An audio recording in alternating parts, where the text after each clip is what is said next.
The Hytale team finally released their long-awaited winter development blog post, and it talked about the long-awaited engine redevelopment, showed us insights into what the central server will look like, a new Quebec form, and confirming more frequent communication in the future. To understand the engine and where we are now, the team took us through what happened the past few years. In 2021, the Hytale team took a step back to re-evaluate the game and the player expectations. They came to the conclusion that they needed to redevelop their tech fundamentals to sustain these player needs. Building a new engine would allow for smoother development, cross-platform, and performance increases, but it also means that the game would be delayed. During this process, they took a look at every aspect of Hytale and prototyped new ways to innovate and improve them. This spanned from the adventure content, player movement, creature AI, combat, and much more. In 2022, they gave us a deeper insight into their development process and began a deep dive into every aspect of Orbis, the world of Hytale. Last year, their focus was on new advanced building tools, more sophisticated VFX, as well as a fresh approach to the UI of the game, which brings us to 2023. They have now brought engine development fully in-house, as well as greatly expanded their team. We also saw the first external playtests happen, to which they teased more later on in the blog post. Now the team informs us that they had breakthroughs from their world generation and encounter design teams. Their rendering team is hard at work to replicate the look and feel of Hytale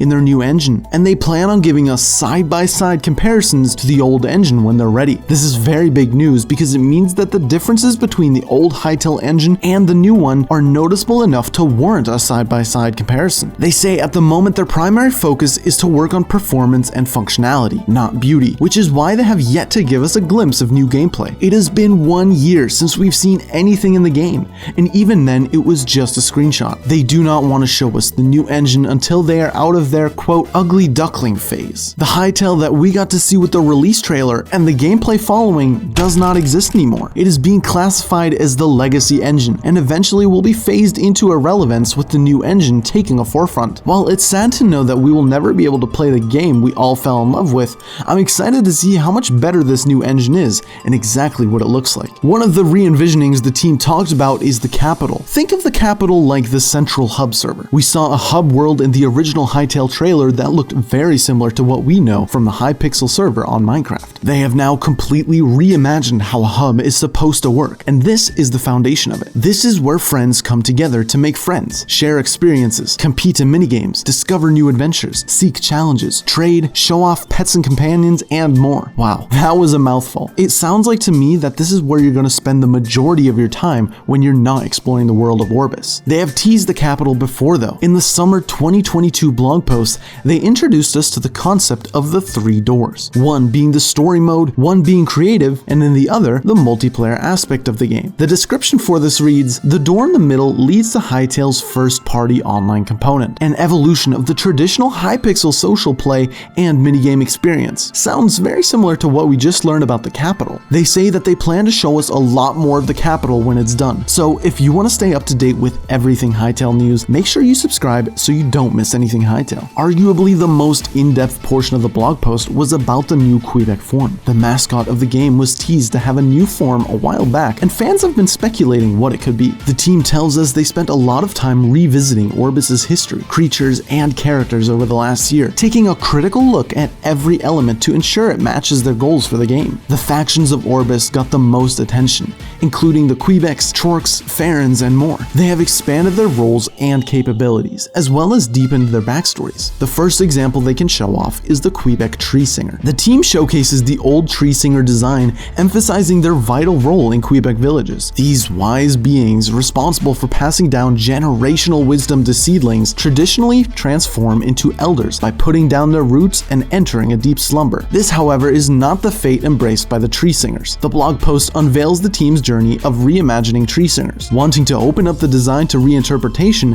several explorations were undertaken. After numerous iterations, a large, more ponderous version of the wizened Quebec emerged as a favorite. The transformation from concept to reality involved the collaborative efforts of animation, 3D modeling, and VFX teams. The redesign of Tree Singers triggered a reevaluation of Quebec life, leading to the discovery of sungwood. This unique material, shaped by the musical influence of Quebecs, find its way into their clothing, weapons, and redesigned villages. This Tree Singer evolution is just the tip of the iceberg. The blog hints at a much broader creative effort, with every faction undergoing a reevaluation. evaluation. At the very end, they leave us with a teaser letting us know that this isn't the only new form of Quebec, leaving us eagerly anticipating more surprises in the world of Hytale. The final portion of the blog post is simply titled "What's Next?", which I think is something everyone is wondering after reading the blog post. They tell us that the first half of 2024 is focused on onboarding the entire team to the new engine, leaving behind the legacy version. They also mentioned significantly ramping up their external playtesting efforts to collect feedback on adventure experiences, creator tools, social, and competitive play. This wording leaves a lot to be speculated on. To test creator tools, you obviously need creators to test, and the same goes for competitive and so on. A beta would fall into the realm of playtests, but the sentence following this makes me worried. Quote,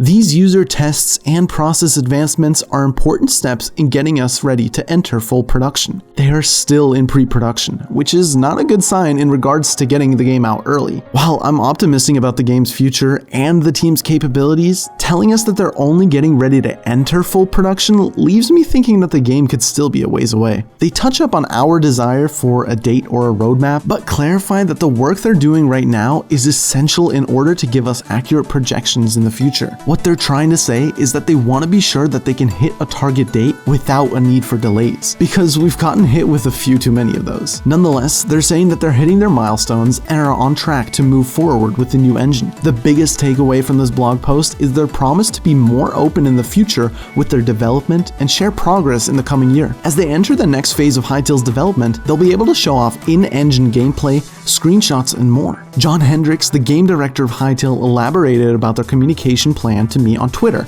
stating that instead of scheduling blog posts, they'll be dropping them spontaneously as soon as they have the information to share. They will also share information outside of Blogsnap. While I don't know the implications of that, it could mean that postcards are coming back or a brand new format that we haven't seen before. So although it sounds like Hytale isn't going to be in our hands anytime soon, we will be getting back in the flow of things with the information being more frequent. I'll be covering everything Hytale related to make sure you guys are up to date, so if you haven't yet, subscribe to my channel so you don't miss anything. And before I end the video, if you want to join the most active Hytale Discord, the link will be down in the description. And as another quick reminder, Thankmas is happening on December 9th. It is the annual charity event with the Hytale community where we all get together and do a day-long stream. There will be prizes to win, fun minigames to be a part of, and I got my own segment with the Hytale podcast that you definitely don't want to miss.